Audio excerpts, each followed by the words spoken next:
What's going on, everybody? Thank you all for joining me today. If you haven't already, please make sure you hit the like button, subscribe to the channel if you're new to the channel, and most importantly, please make sure you are following me on Telegram at TD Media Group to help circumvent social media censorship and shadow banning. And with the introduction out of the way, let's get into today's news. And today, I have some really great news. This is some news that many of you all have been looking forward to hearing. A great way to start the weekend. Yes, ladies and gentlemen, Kristi Noem has finally identified the ICE leakers, right? Those who have been leaking out ICE raids within DHS, giving this information out to so-called anti-ICE, anti-mass deportation activists, putting the lives of ICE agents and multiple other federal agents, putting their lives at risk as they go out on these raids to bust illegal immigrant criminals who are members of MS-13, Terrain de Aragua, 18th Street Gang, and a host of other cartels. These guys have finally been busted, and here is the news. I want to play this video first, and then we'll dissect some of what we hear moving forward. So let's jump into this video clip right now. Homeland Security Secretary Kristi Noem says that they have identified the leakers who exposed the locations of upcoming immigrations and custom enforcement raids. This is a big deal, and our Bill Malugin has got the details. Bill. Yeah, John, good afternoon to you. Just a short time ago, DHS officials confirmed to Fox News they say they have identified two people within DHS who they say they have caught leaking information about ICE operations to different targets and then put those operations in jeopardy. We got a video from DHS Secretary Kristi Noem herself making this announcement, was just sent over to us. Take a look.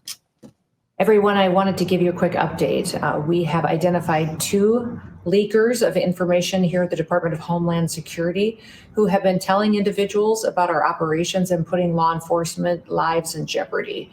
We plan to prosecute these two individuals and hold them accountable for what they've done. And we're going to continue to do all that we can to keep America safe. And a DHS spokesperson also sent us the following statement on record, which says, quote, "We are preparing to refer these perpetrators to the DOJ for felony prosecutions. These individuals face up to 10 years in federal prison. We will find and root out all leakers. They will face prison time, and we will get justice for the American people." Now, to that point, we do want to point out that this is just a referral. It is ultimately going to be up to the Department of Justice on whether or not they want to move forward with prosecutions of these alleged leakers. You have to keep in mind these individuals, whoever they are, will also have due process, and they would have to be either found guilty or put in a guilty plea if we want to talk about any sort of prison time. But guys, this is obviously very significant. You're looking at video from an ICE raid in Aurora, Colorado last month. I was on that operation. It failed. It leaked. There were media reports that the raid was coming days in advance. The same thing happened for an operation here in Los Angeles. Another operation in Virginia just leaked a few days ago. There was also another leak in Chicago. These leaks have been widespread. It has happened multiple times. They have seemed to be getting worse and worse. And so we'll stop it right there. As he's saying, they were getting worse and worse because, as I covered here on this channel during one of my mass deportation live streams, some of you may know this, some of you might not. It had gotten to the point to where ICE officers in Los Angeles were getting doxxed. They were putting up posters all over Los Angeles, little post-its, on trees and whatnot, where they would have the name, face, identification, phone number of the ICE officers that were conducting raids. They were doxing these guys, not just putting their lives at risk, but putting their families' lives at risk. Okay, so this should be an open and shut slam dunk case as far as I'm concerned. I don't believe that there's going to be any issue with Pam Bondi prosecuting these two individuals, but you have to really let this sit on your mind for a moment, right? As you all remember, when I covered the committee hearing on sanctuary cities, right? And I did a live stream on that. And I made it a point to highlight Nancy Mace's line of questioning. Within her line of questioning, when she was speaking to these sanctuary city mayors, she asked the most profound question throughout the entire 6-hour hearing. And the question that she asked was, do you hate Trump more than you love your country?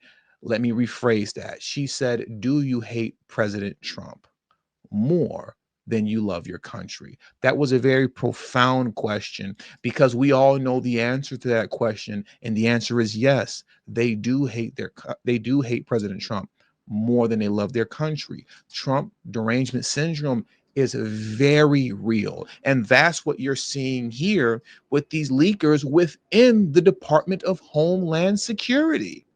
These weren't hackers that broke into the system. These were guys within the DHS.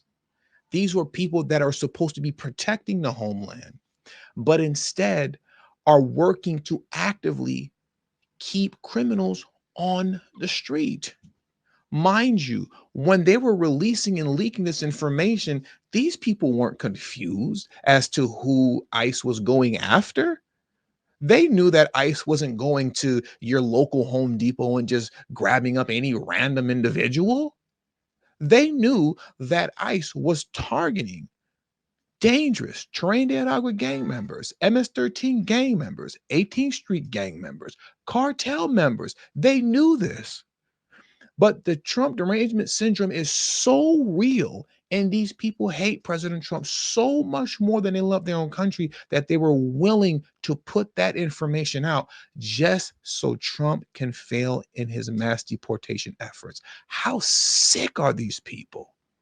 These people are truly sick and deranged. And I want to show you this article here, as we begin to wrap things up a bit. Look at this here. These are the type of people that these lunatics within the DHS are trying to protect. Look at this here as we wrap this up, please. This is from Breitbart. Illegal alien charged with human trafficking, 16-year-old girl in Florida. These are the people that ICE is trying to get off the street, but these are also the same people that these two lunatics within the DHS were trying to keep free. As the article reads, I'm only going to read maybe the first 3 paragraphs.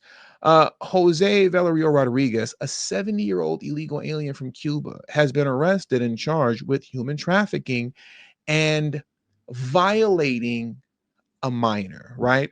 Engaging in explicit activity with a minor. As a result, Valerio Rodriguez is now facing deportation from the United States.